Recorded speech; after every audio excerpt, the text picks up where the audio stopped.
Eu não fui ao espiritismo pela dor. Eu fui porque eu sempre gostei de estudar. Sempre fui uma pessoa que, desde pequeno, com 11 anos de idade, quando eu aprendi a ler livro, eu já me enfiava em biblioteca para ler Conan Doyle, G. Wells e tantos outros autores da época. E quando eu morei no interior, quando eu vim para São Paulo, eu ouvia falar do Chico, aquela coisa toda, mas como algo distante. E eu fui trabalhar na CESP, felizmente tive excelentes empregos. A minha geração foi privilegiada numa época em que o Brasil tinha bons empregos para os jovens. E eu me aproveitei dessa condição do Brasil. E eu fui trabalhar na CESP. A CESP tinha suas usinas. Eu trabalhava numa área de orçamento que tinha que visitar as usinas para levantar dados para fazer orçamento.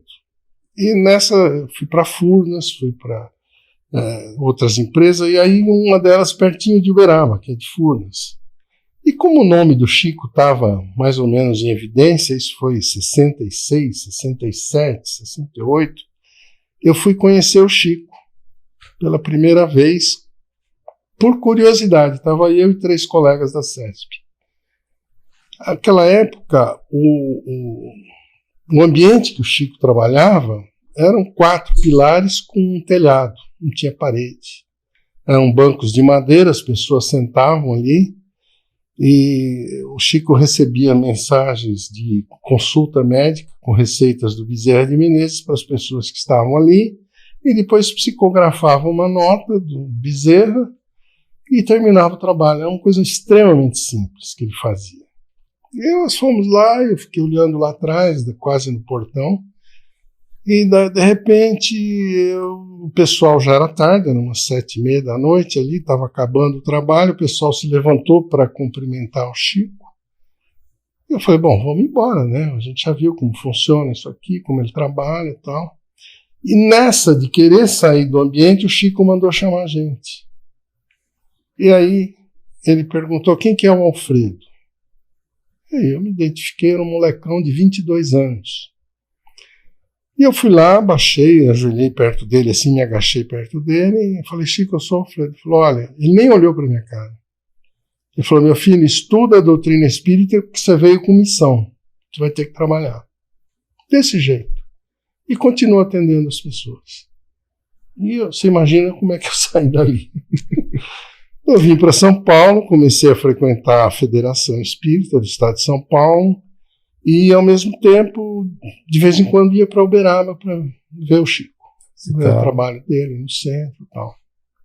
E acompanhei todas as confusões que aconteceram em torno do Chico, quando ele largou a casa lá, foi construir o centro dele sozinho.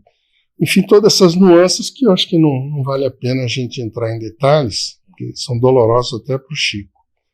Mas eu comecei a desenvolver trabalho na federação, com 23 anos eu fazia palestra já na casa.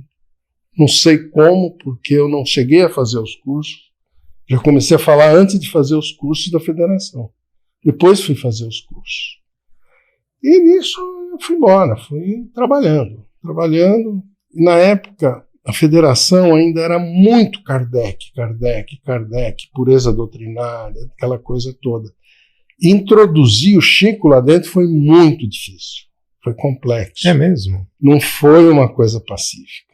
E muitas pessoas pensam que não, né? Pensam, mas não foi assim não. Os espíritas mais tradicionais da época, eles viam o Chico, porque o Chico passou um processo, foi parar na justiça, aquela coisa Sim. toda, direitos autorais da família de Humberto de Campos, toda aquela briga, repercutiu aqui. Mas eu entrei na federação e ainda era o comandante Hermon.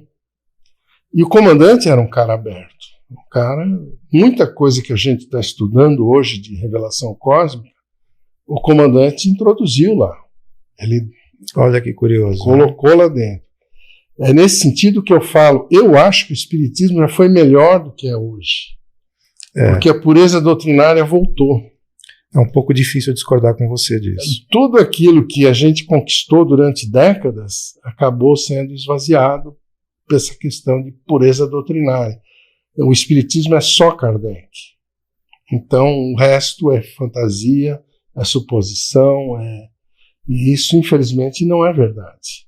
A gente que viveu com o Chico, presenciou os fenômenos, não tem como negar. Não tem. É intrínseco já à personalidade da gente. E o que é curioso são as próprias declarações do Kardec, registradas, escritas, e que aquilo é um ponto de partida, que muito tem para ser visto. É curioso, porque essa parte ninguém lê, né? Ou convenientemente não lê. Exatamente. Então acho que o Kardec já falou tudo e que nada mais há a acrescentar. E não é bem assim. Não é assim. Né? Na tua opinião, assim, a gente vê, eu tive a minha formação basicamente dentro do espiritismo, do esquizoterismo, como eu gosto de chamar, esse ismo, bebi muito dessa fonte durante muito tempo, trabalhei, dei palestras também, você sabe disso, mas a gente nota que a figura do Chico Xavier, ainda que muitos queiram associá-lo à figura do espiritismo, ou pelo menos da doutrina espírita, e mesmo que ele tenha em algum momento se colocado dessa maneira, ele tem uma personalidade tão forte quanto, para que nós aventamos a possibilidade de que existe um ismo do Chico. Tamanho é a sua grandeza moral. Né? Assim, aquele homem não se dá para se ter adjetivo dele. Uma questão que eu sempre sofri em função dela foi quando alguns espíritas começaram a dizer que ele era reencarnação do Kardec. Eu vi isso também. Isso foi uma polêmica muito grande e por diversas vezes, nessa época, a gente questionava com ele: Chico, estão falando que você é o Kardec, se posiciona, qual é a sua... Eu falei, eu não sou o Kardec, o pessoal está falando porque querem associar o nome à pessoa. Associar o meu nome ao de Kardec, porque todo mundo idolatra Kardec. E Chico quem é? Eu sou preto, feio, doente, cego de um olho, pobre. Quem quer ser amigo meu? Quem que quer estar ao meu lado para trabalhar? Ninguém. Mas quando fala que eu sou Kardec, encarnado, o pessoal chega. Então, esse viés falso, naturalmente, fez com que eu fosse aceito ou incorporado pelo movimento espírita. Porque senão ele teria uma escola própria. Como hoje, Revelação Cósmica tem uma escola própria. O Chico podia ter tido seu núcleo de revelações independente do espiritismo. Sem dúvida. Mas ele foi, eu não digo que foi usado pelos espíritas, mas ele foi absorvido pelo espiritismo e naturalmente ficou confortável também para ele, foi uma parceria. Mas o Chico não é o pai do espiritismo, o pai do espiritismo é Kardec. Sim. O Chico acrescentou à revelação do Kardec algo que Kardec nunca colocou. Porque se a gente estudar Kardec, nós vamos ver em toda a obra do Kardec uma completa omissão com relação à figura de Jesus. Isso é muito característico, né? Não fala de Jesus em tempo algum. Então, quando você busca Jesus em Kardec, você não encontra. Você vai encontrar Jesus na obra do Chico. E é aí que a gente hoje, distante desses dois personagens, a gente pode fazer uma avaliação. Você percebe que o Kardec é um agente do Criador universal. É uma mente extraordinária, uma mente brilhante, é uma inteligência gigantesca, suprema, para não dizer outra coisa, que abarca todo o conhecimento do universo. Kardec é genial. Do ponto de vista intelectual, é um gênio. E era pedagogo, inclusive. E era pedagogo. Então, é uma capacidade incrível de ensinar, de introduzir os conhecimentos de uma forma paulatina, progressiva, extraordinária, questionando as coisas, né? Através do um método filosófico, vamos dizer assim. Sim. O Chico não. O Chico é outra coisa, ele era médium do Cristo Jesus. O Chico, você chegava na presença dele e já ouvia tudo que você queria ouvir sem ele abrir a boca. porque ele transmitia os conhecimento dele vibratoriamente. Quem conheceu o Chico de perto absorveu a revelação espiritual de uma maneira como só Jesus faria. Algo que você absorve e não sabe como é que você está aprendendo tudo aquilo. E ele fala muito pouco. Ele fala muito pouco. Só que a palavra dele parece que é um chip com uma coisa que quando entra em você abre todo o arquivo. É impressionante. Você não ouve, você faz download. Você faz um download. Você baixa coisa. A vibração dele faz tudo o trabalho. É outra forma de manifestação do ser. Né? Você comentou essa passagem, esse episódio aí da polêmica do celeuma, dele ser ou não ser uma reencarnação de Kardec e tudo mais.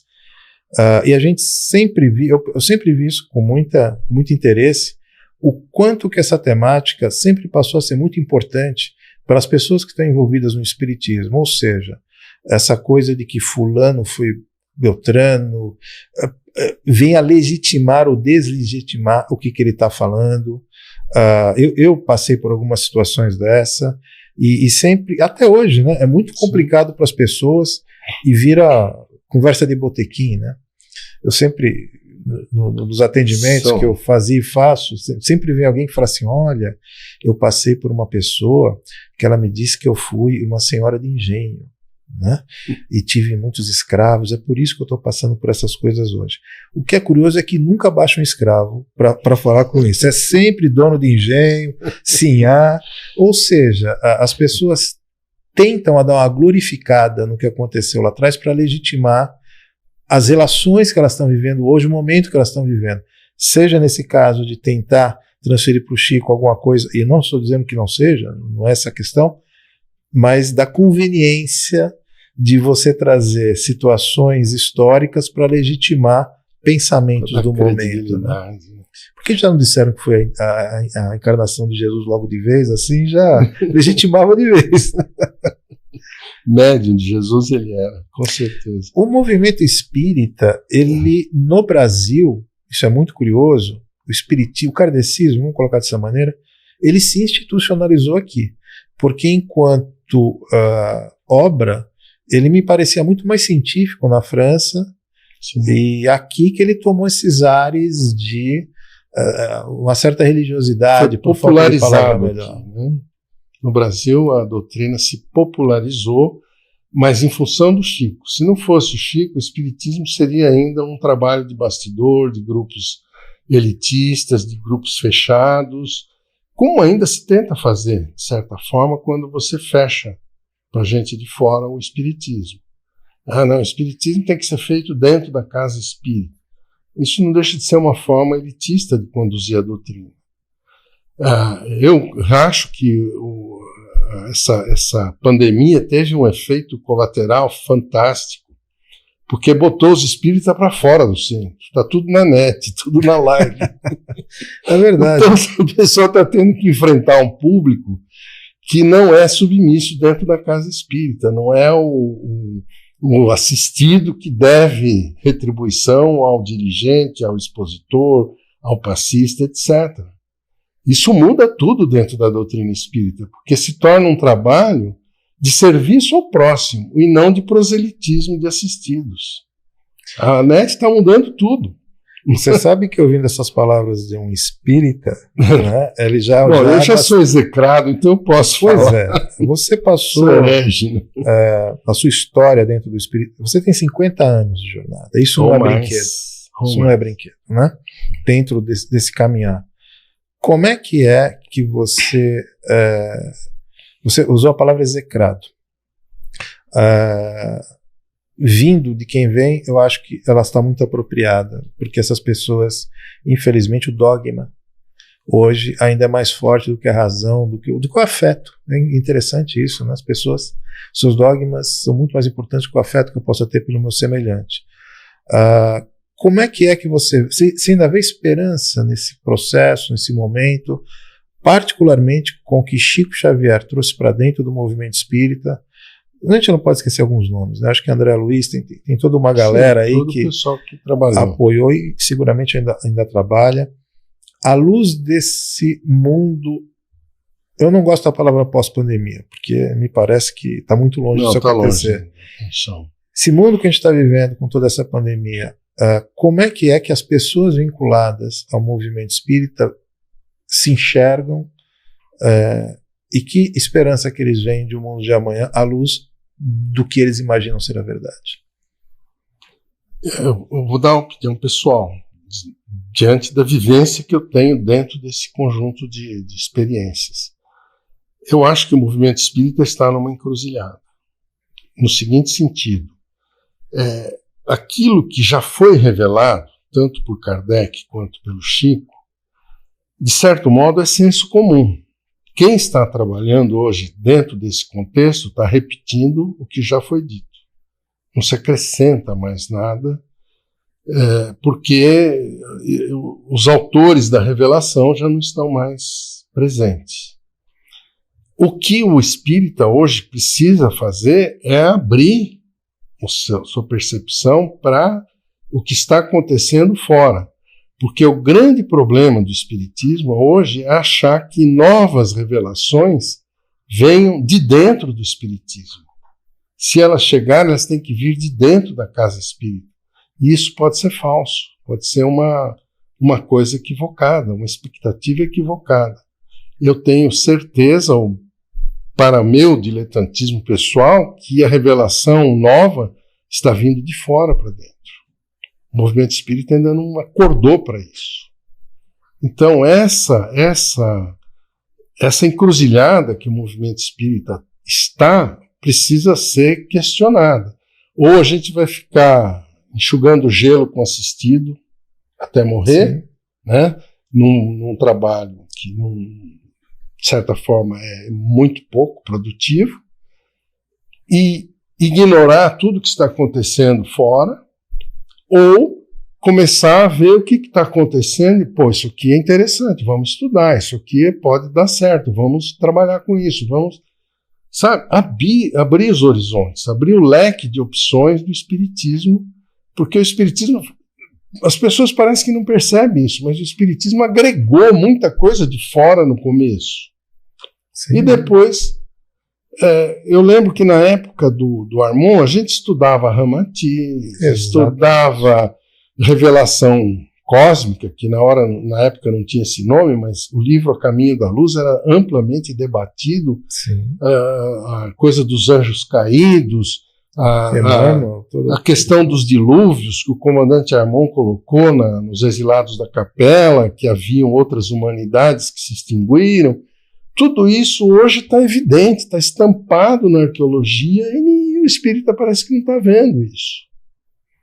Então, está faltando uma postura de verdadeiro espírita para o espírita. Porque o espiritismo é isso, você buscar o que está além. Aí você tem que crescer espiritualmente. E a consciência do espírita parece estar voltada a não. Se eu não der o passe, se eu não tomar passe, se eu não fizer o ritual que a casa espírita me exige, eu tô em pecado. Virou um catolicismo à moda espírita. Então isso está equivocado na minha ótica. Eu que até alguns anos atrás estava dando passe na federação, então lá você tem o ritual do passe. Se você entorta a mão de um jeito diferente, seu passe não é válido. Você tem que dar exatamente como ele foi exemplificado, instruído. E a qualidade da energia que você doa, onde é que fica? Que adianta você fazer o gesto certinho se a energia que você está doando é uma energia policiada pelo gesto? Você está pondo o ritual acima do conteúdo? Então tem equívocos terríveis dentro do movimento espírita de hoje. E eu fui bater de frente com isso e me expulsaram de lá. Então eu acho que está errado. O que eu vou fazer? Eu tenho que ter liberdade de expressão para me colocar.